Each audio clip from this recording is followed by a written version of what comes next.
Hello everyone. So we were discussing Canterbury Tales and the prologue to Canterbury Tales and the different characters Chaucer portrayed in Canterbury Tales. Actually, they show in a nutshell what was exactly the 14th century society was. Okay, and how the people were, which are the different trades and professions the people belong to. So all these we were discussing. So we have already uh, completed some characters like the knight, the squire, the prioress, then the monk, the friar, the partner, the summoner, the parson, the clerk of Oxford, the merchant, man of law, sergeant of law, then Franklin, yeah, till Franklin, we have finished. Hope you remember all these characters and their characteristic features, how Chaucer has portrayed the different physical as well as psychological features of all these people, how they behave, and that represents their profession or the trade to which they belong to. All these things we were discussing. So we can continue with this. Now we'll be dealing with the five guildsmen. Okay, the five guildsmen.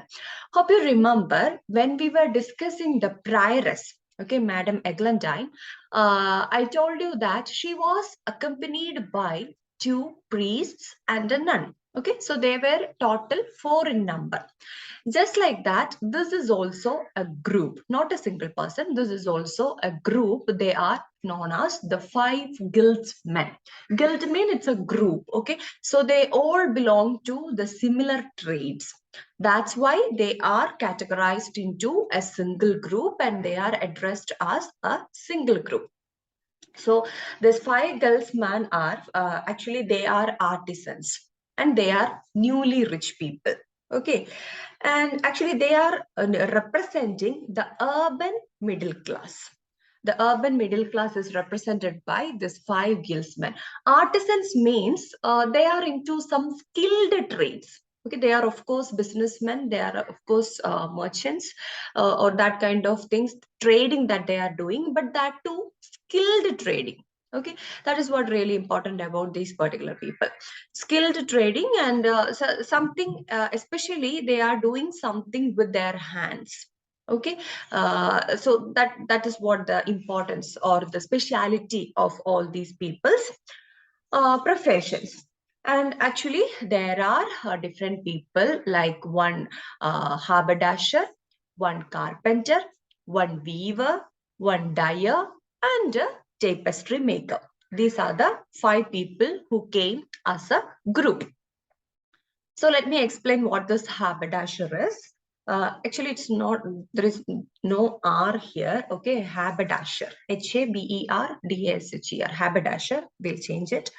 And haberdasher is a dealer in small sewing items like whatever necessary for a tailor or a weaver, just like buttons, this thread or sieves, all these kinds of things, small items for sewing or tailoring. Okay, so this is a person who sells these kinds of things. Sometimes he may be the producer of these particular things, the buttons and sieves and all those things.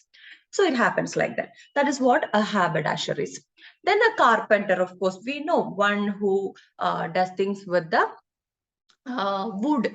Okay, and one who creates this kind of wooden table, a wooden chair, wooden cot, or something like that. It's a carpenter. Then comes the weaver. Weaver, just like all of us know, like who weaves clothes. Then dyer. Dyer is closely connected to a weaver because dyer is one who dyes clothes. If we have a cloth in white color and the weaver sometimes want a particular color for a particular function, so at that time we can approach a dyer and the dyer may dye the clothes in some colors and the color will be changed. That is what a dyer is. Still we are having this kind of, like, if you go to a dry clean center, you will get your clothes dyed in different colors. Okay, so that is what a dyer is. And then comes tapestry makers. Tapestry maker, it's a single person. Actually, tapestry means heavy ornamental fabric. Most probably this particular fabric is used for wall hangings or paintings to decorate the house or to decorate a particular situation, like if it is a marriage or something like that, we need some background screens or something like that, right? So that kind of a fabric, a heavy ornamental fabric, is created by this tapestry maker. So these are the 5 people who came in a group: haberdasher, carpenter, weaver, dyer, and a tapestry maker. Okay, and they all dressed in a very, uniform kind, because they are in a group, they are in a guild. Okay, so all of their works, their dress were similar, which was fresh and newly trimmed, because I told you in the beginning, they are the newly rich. They represent the urban middle class family. They are into the urban area and they are representing the urban middle class category. So they are very much conscious about their dressing, their appearance, and all those things. And their sword sheaths. Okay, they all keep a sword, and this swords sheaths were, sheaths means the cover for the sword. They were tipped with the silver, not brass. Usually you can see the covers will be like tipped with the brass things, brass. But here it is not brass but silver, to show their richness or to make them identified by the people that, okay, they are kind of rich or they are someone who is special, something like that. So they were like that, and their wives undoubtedly pushed them to such high positions because they wanted themselves to get called madams.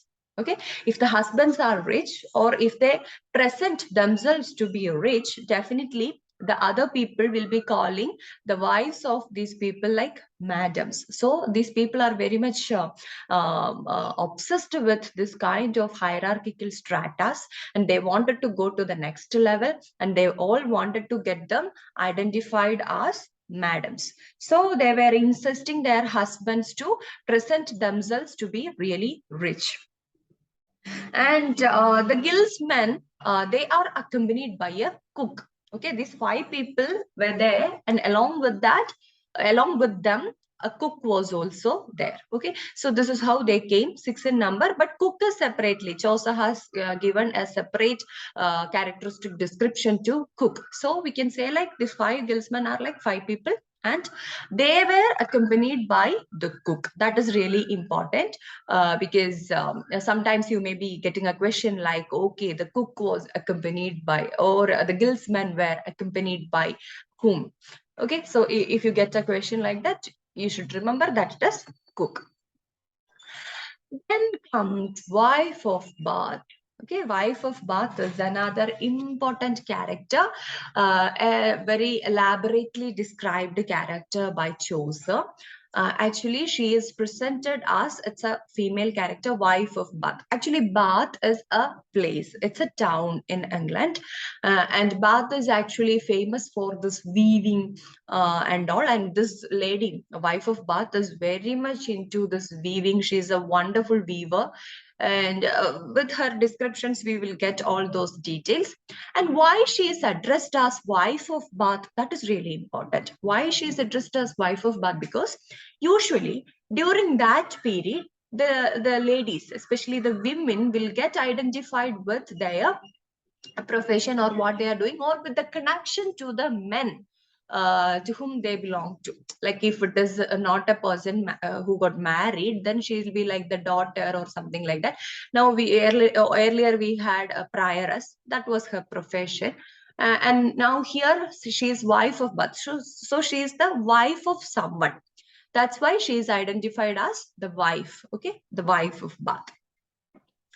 The wife, she's the wife, that is her profession. And then she's from Bath. That's why the wife of Bath.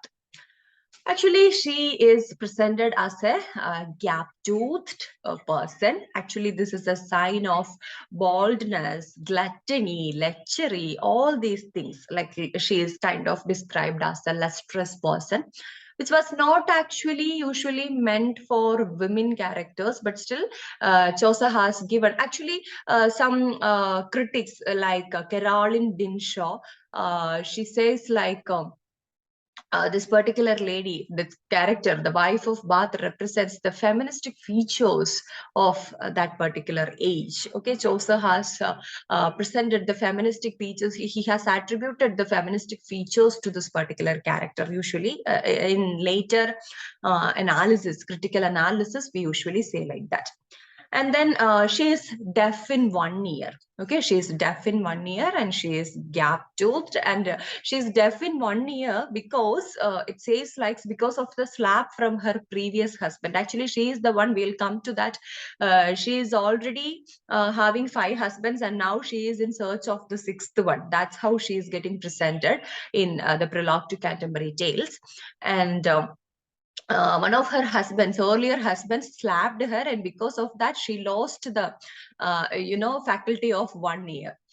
Then expensive clothes. She wears very expensive clothes, and in the prologue to Canterbury Tales, you can see the very detailed description of how her dressing is. A hat that was as wide as a shield. Okay, she was wearing a hat which was as wide as a shield of a soldier. Then sharp spurs and pleated cloak over her legs to keep the mud off her dress. That means this spurs, S-P-U-R, spur and cloak. A cloak is a long shrug like, what to say, cloth, and the spur is actually, it can be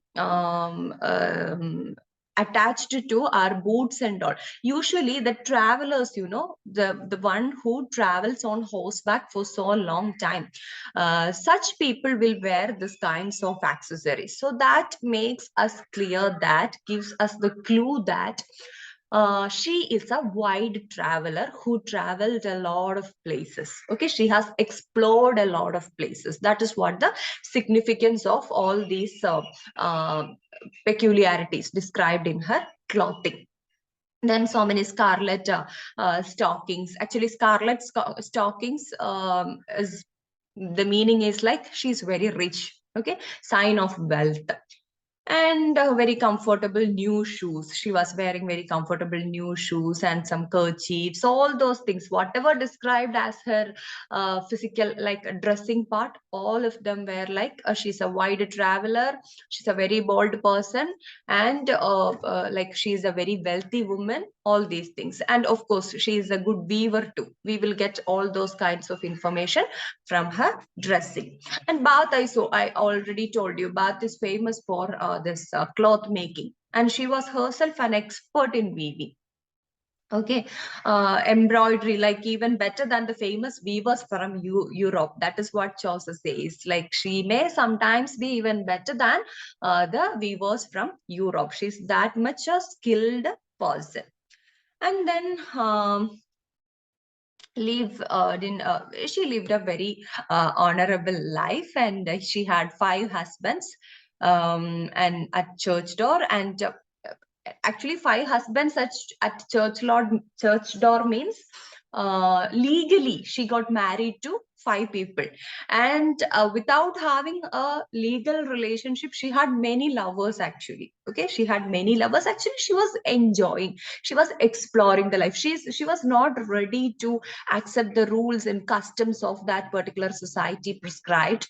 And if she's not comfortable with the life of a husband, then she's like, okay, I'm leaving this person and I'm getting married to another person. And again, if she is not happy with that person, okay, that is also left. And likewise, she had 5 legal marriages. Now she's in the search of 6th one. And apart from that, she had lots and lots of lovers. And then she was very pretentious. Actually, when Chaucer was speaking about all these husbands and lovers, the narrator says like, there is no need to talk about that, these kinds of things now, because we are into something else. We are on a pilgrimage, and our idea is something else. We have to tell stories. So this is what very important. I'm just giving you a random idea of all these characters, how they look, how they behave, all these things. So it is not necessary to going deep into the personal life of all these people. The narrator says like that. Then she was highly pretentious, and she's of course wealthy, and she always wanted to be the first wife at church to make donations to the poor people. Usually it is the responsibility of the wives, okay, the wives or the women or the ladies to give donations to the poor at church. And this wife of Bath, this particular lady, her name is Alison, okay, Alison, Alison, Alison. And Alison wants to be the first wife to give all these donations to people. If someone else has given before her, then she's not that interested to give, because she wants to get that she wants to claim that, okay, I am the first one who gave yeah, charity for the poor, and if it is not done, she's not that happy to help the poor and all. So highly pretentious. And of course, from her attire itself, we understood that she's a wide traveler. She traveled in Italy, Spain, and she had been to Jerusalem recently. So she's a wide traveler. She's not restricted by anyone, and she's traveling. And she rode her horse very well. Okay, she doesn't have all these stereotypical problems or the drawbacks associated to women, because she knows how to drive a horse, how to ride a horse perfectly. So she drove the horse very well, and she traveled all over these places without the help of anyone. And she loved to tell romantic tales and to gossip. Okay, she loved both gossiping as well as telling romantic tales to people. Then she is actually too worldly. She is not a spiritual type of a person. She is not a normal type of a person, but she is too worldly person. Worldly person means worldly. Worldy. Worldly means very materialistic. Okay, who loves to explore the world and the pleasures of the world. Okay, that's what the worldly person. Actually, we are getting this idea with three instances. One is like she's very much experienced in love. I told you that she has already 5 legal husbands. She's in the search of the sixth one, and also she has lots and lots of lovers. So she experienced in love. She is experienced in love. And second thing, she is wealthy. And third thing, she traveled the world. So she knows she has, though some people, though they are wealthy, they may not be traveling the world and they may not be getting that kind of an exploration. But this lady, she got that kind of an exploration. She's at the same time wealthy, and she is experienced, very much experienced in love also. Okay, so she is very much worldly, depending on all these three things. So that is what all about the wife of Bath. And now comes the physician. Okay, the physician. Actually, the stories told by all these people are really interesting. Actually, we don't have time to explain the stories also, because rather than the stories, the characteristic features are very important in terms of examinations and for your general knowledge also. That's why I'm skipping the stories. Please do go through the summaries of their stories. They will be really interesting. The wife of Bath story and all, it's really interesting. So you can have a glance on the different stories told by these people. Okay. Now, the physician or the doctor of physic. Just like the title mentions, of course, he is a doctor and he is extremely good at profession. Okay, he is not a person who boasts of his profession or something like that. He's not like that, but he knows what his profession is. He's very much experienced and he's very much good at his profession, and he's a very learned man. Okay, he has taken much effort to study everything. He is a very learned man and well instructed in medicine and astronomy. Okay, he's very good at medicine and astronomy.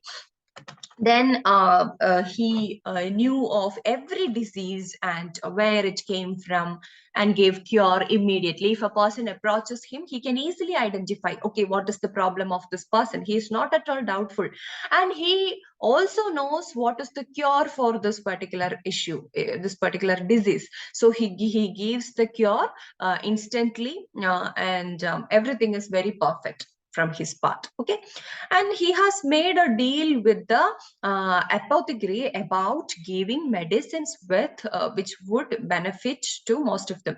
Apothecary is like a person who prepares and sells medicine. Okay, kind of like the medicine producers and the representatives, right, who make random visits to doctors and introduce their medicines and all those things. So likewise, apothecary are those people who produce as well as connects with doctors. Okay, sells the medicine to doctors. So he has good connection with this kind of people, and he is getting updated each and every day about the new medicines and all those things. So he knows what to give, where to give, and how to give. Then he eats very simple, moderate, and healthy diet.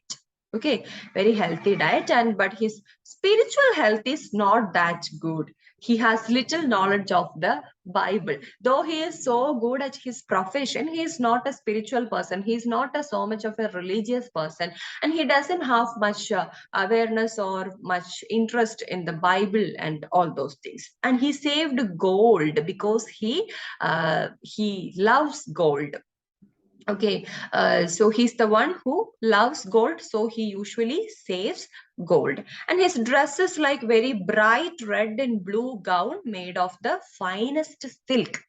It's a silk cloth that he is wearing, which color is blue and red. Okay, blue and red, and it is made out of silk.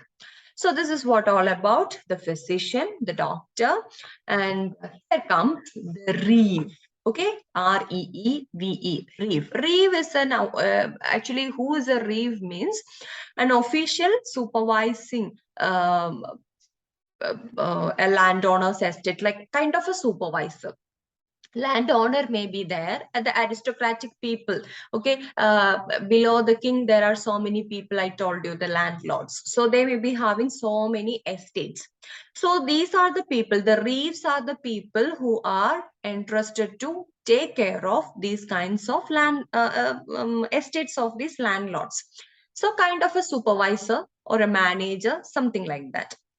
So this reeve is very slender and choleric man. Okay, and his name is Oswald. Okay, his name is Oswald. See, he's a choleric man. What is this choleric man? He means very angry man. He gets angry instantly. He's a very short-tempered man.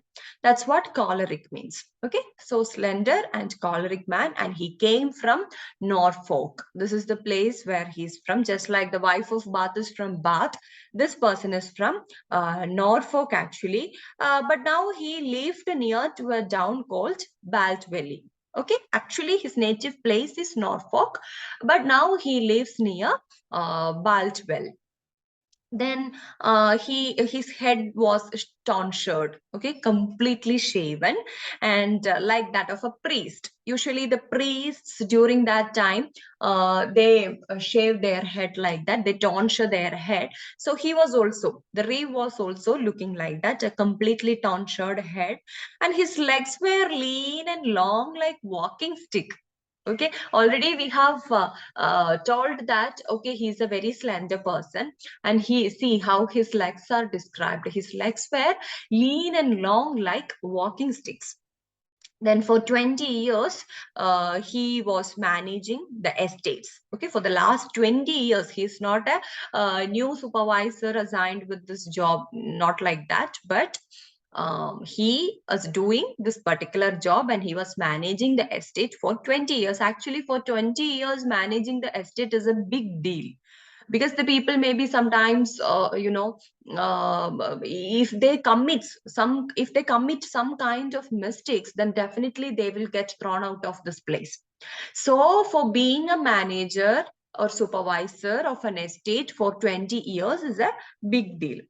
And then he was fully in charge of his master's sheep, cattle, dairy, swine, horses, stock, and poultry. Everything, whatever the Lord had, okay, he had the full management of all these things, because he's that much trustworthy to that landowner. Okay, we don't know whether he is really trustworthy, but to that landowner he is highly trustworthy. So everything, not only the land but everything, the sheep, cattle, dairy, swine, then horses, stock, poultry, everything was managed by this particular reeve.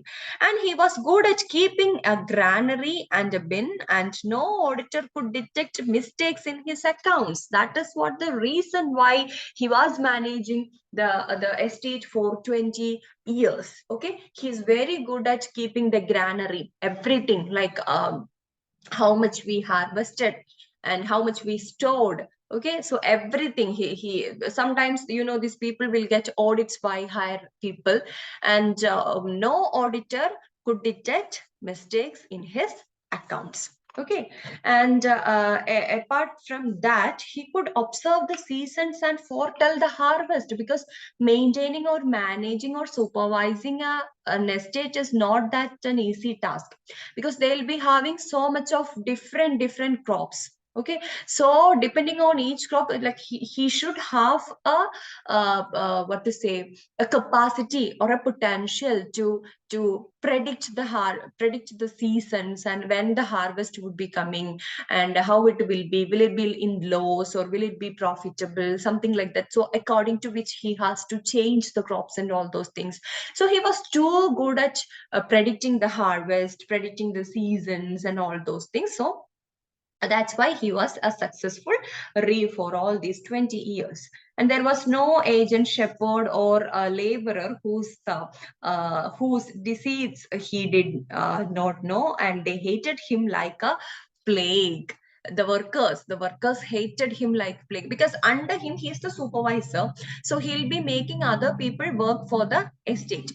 So many shepherds, so many workers, so many people will be there working under him, and none of them liked this person because no one could cheat him. Okay, he's very strict, he's very adamant, and he's very already we told that he's a very choleric person who gets angry instantly.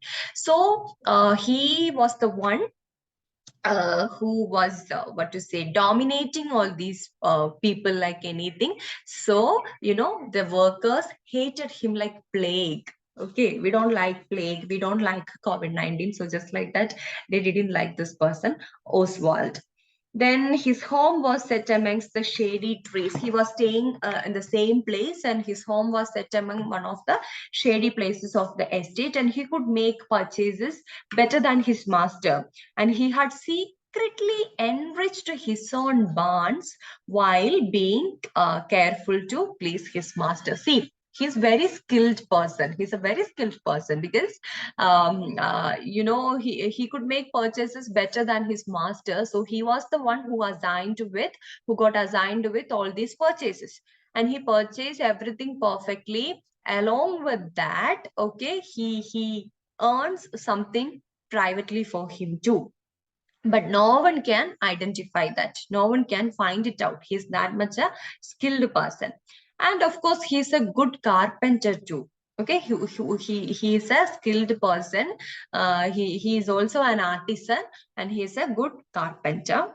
It's a trade which he had learned in his youth before joining as a reeve. Okay, this was what he learned, and so he is a very good carpenter. And his low-bred, undersized horse was called Scott. His what to say, horse had a name, Scott. Sometimes you may be getting some random questions like this: what is the name of the horse of the reef? Okay, in that case, you can write it Scott. And the Scot is very underbred, undersized, low-bred horse. It is not very a healthy, active horse or something like that. It is very lean. It is like low-bred. It doesn't. If we look at this particular horse, we may feel like, oh, so sad. It's a pathetic kind of a horse. Then he wore an overcoat of bluish gray. Okay, the colors are also mentioned by Joseph for most of the characters.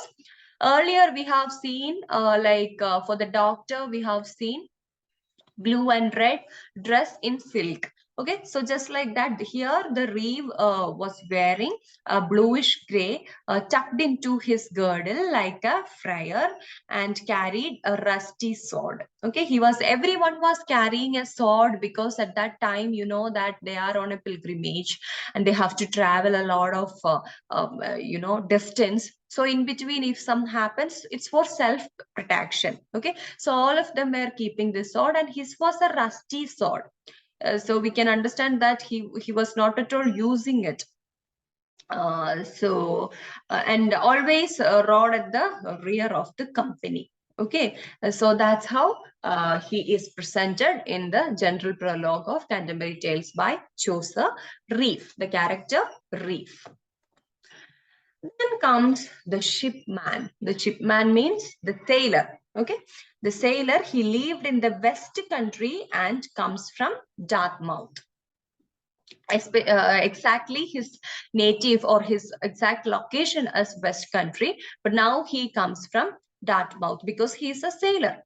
And then wore a coarse gown and hung a dagger on the cord about his neck, which passed down under his arm. That means like how his appearance is. Okay, he wore a coarse gown, a full gown, and hung a dagger. Okay, dagger means like it's not a full sword but a weapon, again for self protection. And then, the hot summer sun had made his complexion brown. Okay, because he's a sailor, he may be like exposed to the sunlight, the scorching sunlight all the time. So maybe because of that, the hot sun may be the reason the sun has made his complexion totally into brown color. And he's very bold and prudent person. Okay, and he got his beard shaken by many a tempest, because we know that he's a sailor. Okay, so most probably he'll be in the sea, and it will be like heavy wind all the time, this whirlpools and the tempest, all these things will be there. So his beard is like what to say, it's like shaken completely. It's not in a very trimmed way or something like that. It's fully shaken. And he's widely traveled. Of course, we can guess it from his profession. He's a sailor, and he's a person who got widely traveled. And undoubtedly he was a rascal. Why he is presented as a rascal? Because he had stolen much wine while merchants slept. Okay, most probably like sailor, the merchants will be there in the ship with their things, because they want to bring something from this place to that place. So during the travel, when the merchants sleep, he used to steal this particular things, wines and all those things from the merchants. And not troubled by a scrupulous conscience, for his hat has thrown his prisoners into the sea. Like he has done some cruel things also. Sometimes some prisoners will be like carried from this place to that place. In that case also, sometimes when it is necessary, this person throws some prisoners or someone like that into sea. Sometimes it may be for a reason to lower the weight of the ship or something like that, but it's a cruel activity. So he is into this kinds of cruelty, stealing, and all those things. So he is not that a very good person, but he is identified and acknowledged as a rascal. Okay, but he is a very expert in voyage. Just like the reeve who can foretell the seasons and the harvest, this particular person is also very good at telling the position of the moon and the tides and the currents and the perils of the sea. He's very much familiar with the sea and the things that are necessary for a voyage. Okay, so he's an expert in voyage. He can identify the moon's position, when the tide will come, okay, how it will come, all these things he can predict, he can foretell. So it's very easy for him. So his ship was called the Magdalene. Okay, his ship's name is just like the reeve's Scott. The horse is called Scott. Just like that, the shipman's ship is called Magdalene. That is the name of the ship. Then comes the yeoman. Okay, the yeoman is a person who is holding and cultivating a small landed estate. Actually, a yeoman is a subordinate of the reeve, we can say, because a reeve is a person who is in charge of a huge estate. Okay, he may be in charge of a very good place. He's kind of a manager or something like that. And then the yeoman can be like a supervisor. A small landed estate can be supervised and managed by a yeoman. That is the difference between, they all come into one category, but the yeoman is kind of slightly, this kind of a person. He wore a coat and a hood of green and carried a bow and a sheaf of shiny, sharp arrows fitted with peacock feathers under his pouch. This is how he is introduced. Like, wore a coat and a hood of green. A coat is worn by him as well as a hood. Okay, a hood of green color. And he carried a bow and a sheaf of shining arrows fitted with peacock feathers. That is what his weapon is. Usually, we have seen like many of the people were holding a sword. So instead of a sword, this person is carrying a bow and some arrows. And these arrows are very much shining, and also they are fitted with the peacock feathers. Okay, and then feathers under his pouch, and his head was closely shaven and his face was brown, not completely shaven, not completely tonsured. Okay, his head is not tonsured, not completely shaven, but closely shaven. Okay, small hairs on his head, and his complexion again is brown. Okay, and he knew all the techniques of carpentry. See, you can see so many people who are good at skilled activities, and especially carpentry and all such things. So he knew all techniques of carpentry and carried a fine guard on his arm, a sword and a shield on one side, and a finely decorated spear shaped dagger on the other side. Okay, so he has lots and lots of weapons with him. Okay, first of all, he already, we have seen like he's with a bow and a sheaf of shining arrows. And now you can see like a sword. Again, he's carrying a sword and a shield on one side. On one side he has a sword as well as a shield. Then a finely decorated spear-shaped dagger on the other side. Dagger is like a long knife again, and it's a spear-shaped. Okay, spear. We have seen spear in one of our earlier classes. Again, I forgot the Tamil term of that spear. And that kind of a spear, kind of a dagger. Okay, it's not as long as a spear, but again, it's in the shape of a spear and such kind of a dagger. So he keeps all these weapons to guard him. And he wore a shining silver picture of Saint Christopher on his breast. He wore a shining silver picture of Saint Christopher on his breast. And then also carried a horn which had a green baldric. Baldric means belt. Okay, so he carries all these things. Also carried a horn which had a green baldric, or green belt is there for this particular um, horn. And then he is a woodsman compared to Robin Hood. Okay, he is the one who is very much into the woods and also all these things. So he is identified with or compared to the Robin Hood most of the time. Okay, then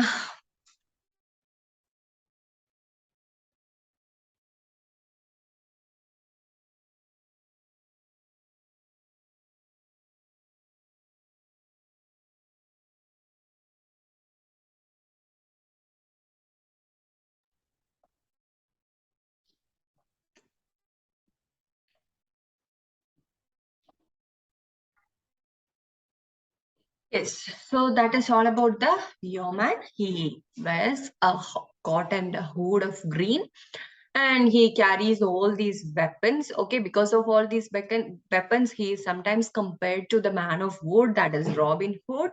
And he has a closely shaven head, and his complexion is very brown, and he is having a shining silver picture of Saint Christopher on his breast. And of course he's having a horn. Okay, horn means it's a musical instrument which has a belt. Okay, which has a green belt. So all these are the features of a yeoman's appearance. And then comes the manciple. One second, it's not moving. Mm.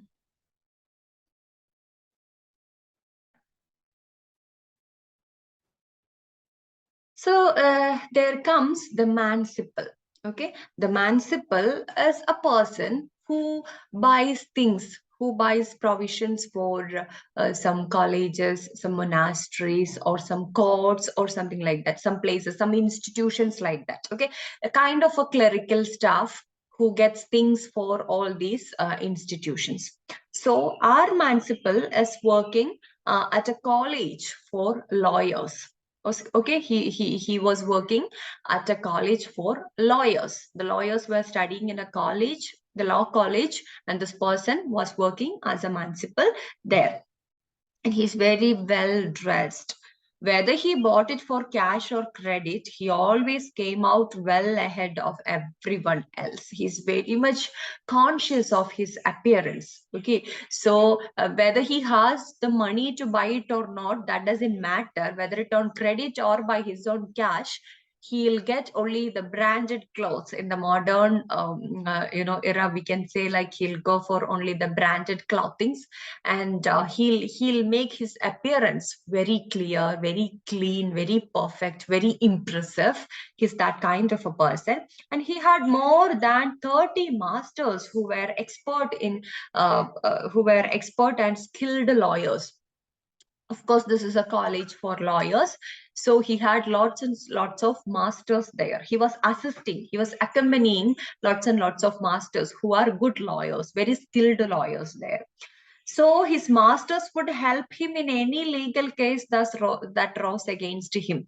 So if this person end up in some particular cases or something like that, he has more than 30 skilled masters to help him. Okay, so they all are ready to argue for this person, and somehow they will bring this person out of all those cases. And yet, in spite of all this, the manciple made fools of them all. That is what the thing is like. He has all these very favorable, very nice masters, but still, whenever he gets an opportunity, he made them fools. Okay, so he made some pranks on him or something like that. He was not that genuine, he was not that sincere towards all his masters, but still, okay, sometimes, because with these descriptions we can say that he is kind of a mischievous person who ends up in some this kind of mischievous activities, and the lawyers will be at the help for him. But still he doesn't feel like, okay, I should not do this again because my masters are like worried, and I have to trouble them. He doesn't have any such things. Whenever he gets an opportunity, he make all of them fools. So this is what the manciple is. And then comes the miller. Okay, the miller is a short, stout fellow with big muscles and bones. You can visualize what kind of a person the miller can be. Okay, he is very short, but at the same time stout fellow with big muscles and bones. Okay, kind of a gunda-like figure. And then he can out wrestle even a ram. Okay, like he is too good at this fight and all those things. He can out wrestle everyone. There was no door that he could not heave off its hinge or break open with his head by running at it. Okay, he's kind of a paka rowdy type of person. Okay, he can break all the doors with his head. He can run and hit the door with his head, and with that the door will get open, and he could open everything, whatever is there, actually nothing impossible for him. That kind of a person with strong muscles and bones. Okay. And then he had a broad beard, red as snow or fox. Sorry, not snow, sow or fox. So means a female pig. Okay. SOW, means female pig, or a fox. All these female pig and foxes, they are having a different kind of a red shade. And this person is also having a beard, which looked like this kind of a color, red color, that is of a fox or a sow. And his nostrils were black and wide, and his mouth was as big as a furnace. See, just visualize his physical features. His nostrils, okay, his nostrils were black and very wide. And his mouth is also as big as a furnace, because we know that, okay, he is a person with good muscles and bones, so definitely he'll be eating a lot. Definitely eating a lot, and kind of a glutton type of a person. So his mouth is as big as a furnace. And his name is mentioned. His name is Robin, Robyn. Okay. Robin is his name. And there was a wart on his tip of his thick nose, which turf out of red hair on it, like the bristles in a sow's ear. Like he has at the tip of his nose, he has a small, mark, a small pimple like thing here. And on that pimple like thing, there were some hairs, okay, some red hairs grown, and it was kind of irritating. Whoever looks at him, they won't get a very nice impression with this kind of a physical feature.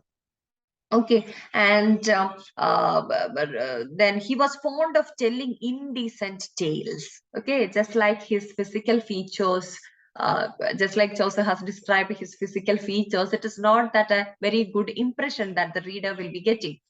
So just like that, he is just like his appearance, he is not that interested to tell decent stories, but he is good at telling indecent stories. Already we have seen, like, wife of Bath is good at telling romantic tales. Just like that, the miller is good at telling indecent stories. And then, he is an expert in grinding corn. He's a miller. Okay, he runs a mill. So he's an expert in grinding corn. If you give some corns or something like that, he'll grind it and will give you. Okay. And he stole corn by pushing the scales with his thumb, for which the narrators swears he had a gold thumb. Okay. He is a person who makes all these kinds of mischievous activities. If I go and give him some corn to be grinded, definitely he'll make some changes in the measurements, and he will steal some of the cons that the customers have given him. And wore a white coat and a blue hood. Okay, white coat and a blue hood. We have seen, like, this person, the who was that? The yeoman was wearing a coat and a hood of green. Okay, and now here the miller, he's wearing a white coat and a sorry, yeah, he was wearing a white coat and a blue hood. And also he was having a sword and a small round shield. It's not a very big shield, but a sword and a small round shield for his protection. Okay. And he is the one who disrupts the host's story. And actually, in the beginning I told you that there was a confusion, like who will tell the story first. So at that time, the host was saying, Harry Bailey, the host was saying that, okay, let us take a lot, and who gets the lot, that person can begin with the story. So the lot was actually earned by our knight. Okay, knight was the person who was supposed to tell the first story. So the host in the beginning was giving this kinds of instructions, and this miller was interrupting in between. And he was saying, like, no, this is not fair. Getting a lot is not that good, or something like that. I will tell the story first, something like that, blah, blah, blah. So he was interrupting the host. and he was interrupting the whole scene. Okay, he's kind of a very troublesome person. And then he tells a body fabulous. Definitely, we know that he's so good at telling indecent stories. So his story is also something like that. Okay, so then comes the plowman. Okay, plowman. Plowman is the parson's brother. Already in the earlier class, we have discussed the parson. Okay, parson. Hope you remember the characteristic features of the parson. Parson is a very nice man, and the parson's brother, plowman, is parson's brother. He is a very what to say, lowly labored who worked with his hands. He was a hard worker. He was a hard worker. He worked with his hand, and he worked very hard.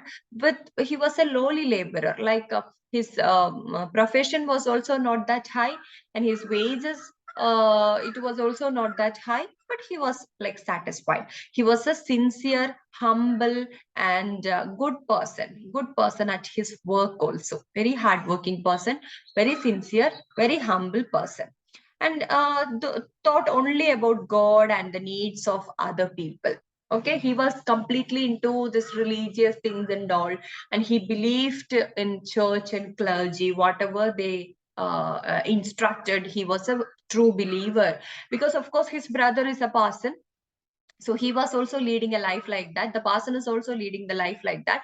So plowman is also like, he thought of God all the time, and what are the needs of the other people, we should help them, and things like that. And he donated the major income to the church. We have seen, like, he's not a person who earns much. Okay, he earns very little, but still he donated the major amount of his income to the church to help other people. Okay, so that is what the peculiarity of the plowman. And then comes cook. Hope you remember, the cook was employed by the guildsman. He was accompanying the guildsmen, the five guildsmen, the five artisans. And the cook was, of course, he was employed by, actually, the five guildsmen were the persons who gave salary to the cook. And for them, he boiled chicken with marrow bones, sharp flavored powder, and spice, whatever their interest, the cook cooked the food accordingly. Okay, and he could recognize the flavor of lendenale, and he could roast, steam, boil, and fry, make stew, and bake the pie well. So, in his profession, he was good. He knew all these different kinds of things, and the narrator pities him for the running sore on his shin. Okay, actually, he had a running sore. A sore was there, and this sore was actually, it was full of pulp, and this sore was running. Actually, for a cook, we cannot expect that kind of because for a cook, we will have a very neat appearance, like very healthy and neat appearance is what expected from a cook, because he handles with all these things that we have to eat. But for this cook, and the narrator was also pitying that he had a running sore on his shin. And then his masterpiece was minced chicken in white sauce. Okay, that was his masterpiece item. So you can sometimes remember this particular item. What is the masterpiece of the cook? It's a minced chicken in white sauce. Okay, and his name is also mentioned in the prologue, that is Roger. Okay, Roger.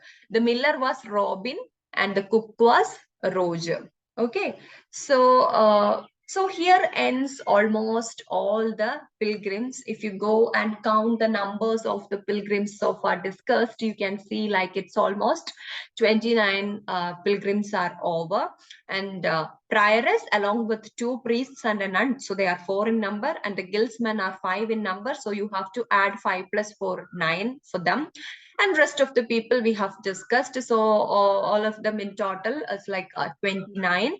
And then comes the host and the narrator.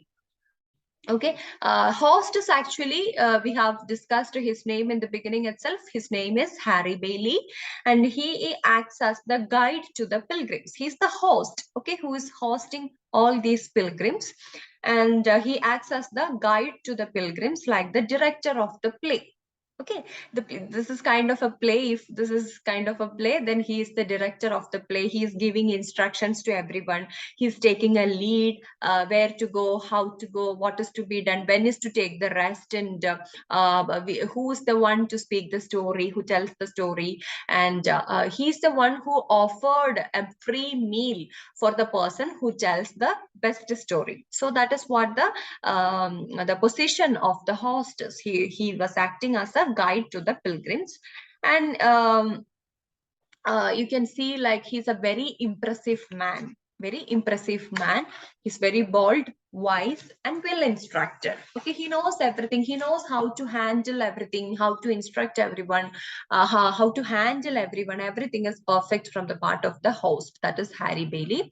And he takes the tales very seriously, very seriously. It's not for an entertainment, though he told them, like, okay, just to pass the time we can have some stories, he said like that in the beginning. But still, he is the one who takes the tales very seriously, and he gives this emotional involvement. If the story is about something, very sad story of something like that, he is very much, he's emotionally down. And if it is a good story with happy ending, he is very happy. Okay, so likewise, the emotional involvement is given by the host, and he took all the tales very seriously, and creates conflicts as much as he solves them. That is also another problem. He solves all the problems, but at the same time, he's the one who's behind creating some conflicts also. Like, one example is, in the beginning he said, like, okay, let us take a lot, and let's see who will come, the first person to be tell the story, to be told the story. So in that case also, like, a conflict is created, and the miller interrupted, and then some issues, and then finally the host Harry Bailey himself solves the issues. But he creates some conflicts in between. Just like that, he solves everything. Okay. Then comes our narrator. Narrator is Chaucer himself. We know that Chaucer himself is the narrator, and the narrator's accounts of the other pilgrims show the narrator's own prejudices and interest on people. Okay, because everyone is having a very different perspective. My perspective must be different from yours. Okay, if we both see a person, and my perspective and my analysis of that person may be different from your perspective and your analysis of a person, and that actually stems up from our background, our culture, our interests, and all those things. Sometimes I may be a religious person, the other person can be a very materialistic person, and if we look at a church or something like that, I may think like, wow, what a wonderful place, and the other person may be thinking like, why unnecessary luxuries and spending lots and lots of money on such stupid things. So many people um, could have been helped with this kind of a money. So something like that, the perspective different, like, get different from one person to another. And here in this particular Canterbury Tales and its prologue, the characteristic features of all these pilgrims, we can see, like, it represents Chaucer's, or the narrator's, interests and prejudices, because he knows that the clergy was too corrupt during that time. So most of the clergy people introduced by Chaucer are corrupt. Okay, only some two or three people are good-hearted. Most of the other people were like very corrupt and all those things. So it is of course true, but still, if it is a very religious person, just imagine a bishop as the narrator. Okay, or a bishop or a pope as the narrator, or the person who explains all those things. Definitely the perspective will be different, the characteristic features of all these people will be different. So it's like that. And then he is depicted as, the narrator himself is depicted as fat, sociable, and naive, eager to think well of others. Okay, actually, there are so much of irony. He says like he presents himself like eager to think well of others, good of others, but it has irony. It's kind of an ironical statement. Though I would like to think something good of some person, there should be some element of goodness in that person, right? So that kind of ironical facts are there, but he is a very sociable person, very naive person, and a very fat person, though. And then because the irony, what I mentioned is like, for example, he says like the wife of Bath led an honorable life. This is what he explains in the prologue to Canterbury Tales. But this honorable life, and he goes on describe her lavishness, his lustrous nature, and all those things, and we'll get wonder how this can be an honorable life. Okay, the honorable life can be interpreted in different ways. So that is the irony that Chaucer put into this particular work, Canterbury Tales, and that enhances the beauty of this work too. And then the nuns priest, actually the nuns priest as well as the second nun, they are telling stories, they are telling tales, but we can't get a detailed description of all these characters in Chaucer's prologue to Canterbury Tales. Okay, not described in the general prologue. The nuns priest is not described in the general prologue, but definitely the nuns priest is telling a story. Nuns priest means the prioress, Madame Eglantine, along with her, two priests were there. And one of the priests, he is telling a story, but the detailed description of that person is not there. Just like that, the second nun. The second nun means, I told you, two priests and one nun. They three were accompanying the prioress. And the second nun also is not described in the general prologue, but she is also telling a story. Okay, so these two are the characters. Okay, the nun's priest as well as the second nun. These two are the characters who tell stories, but their character description is not there in the general prologue. Okay, so yeah. Now, before that, let me just tell you the characterization. Actually, Chaucer represents every class in England and of that time. Most of the classes are described or elaborated in this particular work, except the very highest and the very lowest. Very highest means that aristocratic, the king, that category, and very lowest means the original beggars and that kind of people. Actually, friar is a person who is supposed to beg and lead his life in that way. Okay, that doesn't mean he is a born beggar or something like that, or that kind of a poor person. So Chaucer has excluded those people from the extreme higher level and extreme lower level. But in between, the most common people are, most of them are included in the Canterbury Tales among the pilgrims. Okay. And each pilgrim is highly individualized. He has given an individual identity to each pilgrim. That is very important, and representative of his class and profession. We can easily understand to which profession he belongs to, what is his profession, what is the trade, okay, what kind of a person he is, and how he or she is earning, what kind of a life that person is leading, what kind of an appearance that person is having. All these things are very well described. See, so the individual identity is given to each and every pilgrim. And the theory of physiognomy. Physiognomy is a theory that means appearance determines the character. Rather than the characteristic features, actually, Chaucer has given the very detailed appearance. Okay, the features of the appearance, how he or how she looks like. If it is in the case of the wife of Bath, the gap tooth, and 1 year she cannot listen with 1 year, so she'll be like this always, like she'll be listening with the particular ear. And her dressing style, her hat, how her hat would be, and how her boots, how her shrug is, everything is very well described. So from that itself, I told you, from that clothing and everything, and the colors they use, from all these things, from the accessories and the appearance and their physical features, we can identify what kind of a person is that, what kind of a life that person is leading. So that is what called physiognomy. Okay, so this theory of physiognomy is uh, what to say, included or applied in Chaucer's Canterbury Tales. And because the characters are on holiday, they are more relaxed and self-revealing than they would otherwise be. Most of the time when we are at work, now we have seen different persons like the shipman, the yeoman, the reeve, the friar, the parson, so many people, they all belong to some professions. If they are doing their professional life, leading their professional life right now, then definitely their features also may change. They'll be like highly professional.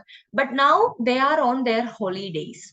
Okay, on their holidays, so they are relaxed. They don't have to exactly, like sometimes they may be pretending to be very serious, very genuine, very sincere, or something like that. But now it is not like that. You will get the original extracts, original images of those people as they are on their holidays. Okay, and then their thoughts, prejudices, professional bias, and personal idiosyncrasies are expressed through their conversation and behavior. That is what very important. Their conversation, through their conversation, how the character is revealed. And then through their behavior, how their conversation is made. Madam Eglantine, she was like, no, nothing should drop out of my mouth, very very careful at maintaining the table manners and all those things. That is her behavioral qualities from which we can identify. And she is crying at the death of a mouse, all those things. Okay, so we can understand the pretentious nature, or with their conversations we will get an idea of that person. That's how the narrator, that's how Chaucer identified the characteristic features of their nature.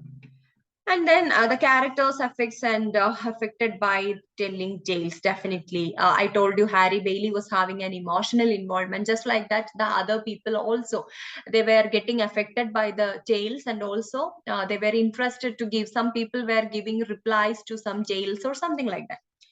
Then there are portraits. These portraits are nostalgic, very nostalgic portraits given by Chaucer, because the genuinely Christian behavior of that person is a rarity in the era of the corrupt clergy. Okay, so it gives some nostalgia to people, because that was the time, the medieval period was full of in terms of the clergy, it was full of corruption. No one was actually having a nature like the parson. Okay, the parson was totally a different. Actually, the clergy should be like a parson, but it was not the case. Exactly, it was not the case. So he was actually, this kind of characteristic features were creating a kind of nostalgic impact on the readers. And then such hardworking, good-hearted plowman was hard to find in the age of peasants' revolt. This was a time when this peasants' revolt and everything was there, and that because of the famine, because of this plague and all those things, the peasants were revolting, they were resisting, they were not ready to work hard like that. They were ambitious, they wanted something more, they were not at all happy with their work, and they were not at all following the instructions of the clergy. It was like that. So in that case also, we can see like this kind of a plowman is also a very rare scene during that time, medieval time. So these kinds of nostalgic elements are also brought in by Chaucer. And let us see genres used in this particular tales. Okay, first of all, it is like yeah. Courtly romance. Courtly romance, I already told you in the beginning, we have discussed during the medieval period, we have discussed like courtly romances, how a man can be in love with a lady, most probably a married woman or someone like that, or a very higher strata woman. And most probably their love may not end up in some marriage or something like that. Sometimes it ends up in marriage also. So that kind of an thing is like a courtly romance. And The Knight's Tale is an example for courtly romance. Then comes fabliau. Okay, fabliau means it's a metrical tale. Metrical tale. It's not in prose. It's a metrical tale, like meter, the rhythm, everything will be there. And mostly fabliaus will be like a body kind of a content. That is indecent content. You can see like Miller is the person who tells a fabliau. So you can imagine what kind of a story, what kind of a tale it can be. So Miller, Reeve, and Shipman are the characters who tell the stories like belong to this particular genre, that is fabliau. Then Britanley. Britanley means it's about Britannia. It's about Britain. Okay, the story is set in Britain. That is what called Britanley. And Franklin is the person who tells such a story. Then saints legends. Okay, so many saints will be there, and their legends were told by the second nun and the prioress. Okay, so you can connect it with their profession or their religion or their nature very easily here. And the preacher's exemplum. Okay, preacher, how a preacher can be, or the preacher may be giving different kinds of ideas and all those things. And partner is the person who gave this preacher's exemplum. Partner, hope you remember, was not at all a nice character, who were faking the certificate, the forgiveness certificate and all these things. Then beast fable, animal stories. Okay, that is what beast fable is. Nun's priest is the person who tells a beast fable. Then, of course, parson will be telling a sermon. Okay, very religious thing. So a sermon kind of a story is told by the parson, and oriental tale is told by the scholar. Okay, by oral literature we may be getting this kind of stories from different generations, and that kind of an orient. So these are the different genres to which the tales of Canterbury Tales belong to. Okay, courtly romance, fabliau, Breton lay, saints legends, preacher's exemplum, beast fable, sermon, oriental tale. You have to be familiar with all these genres, and also should be familiar with the people who told which kind of a tale that each individual told. And this is actually for your convenience. I have created this kind of a table with which you will easily identify. You can easily identify and understand who are the different people and what is their general nature or something like that. We can divide them into upper class, middle class, and lower class. Okay, the upper class people are knight, squire, prioress, monk, friar. I told you, like clergy, episcopacy, and aristocracy. Okay, they were considered to be the upper class. So knight and squire, they belong to the aristocracy. Though they are at the lower strata of aristocracy, they still belong to that particular class. And prioress, monk, and friar, these people, they belong to the episcopal category, and they are like upper class also. And then comes to middle class. Within middle class we can differentiate them like upper middle class and lower middle class. Okay, upper middle class people belong to these people who belong to upper middle class are merchant, clerk of Oxford, man of law, that is advocate, and then Franklin, then five guildsmen. Okay, five guildsmen. All these people belong to upper middle class category. And then lower middle class category. Lower middle class is like cook, shipman, doctor of physic, wife of bath. Okay, they are like lower middle class. Then lower class comes to lower class. Lower class, everyone is lower class only, but there are virtuous people as well as immoral people. Okay, virtuous people and wise people. And you can see like the yeoman, parson, and plowman, they are virtuous in nature.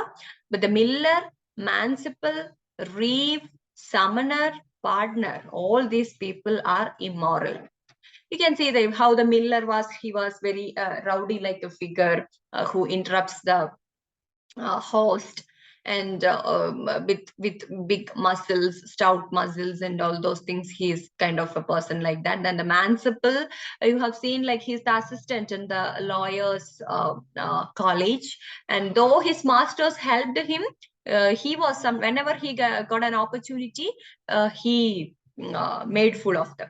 So Reeve was another person. Reeve, though he's so good at his profession, he sometimes manipulated his landlord, and no one could identify that he is a what to say, he's a bad person, or he is a person who makes this kinds of mischievous activities. So he was so good at this kind of stealings and all those things.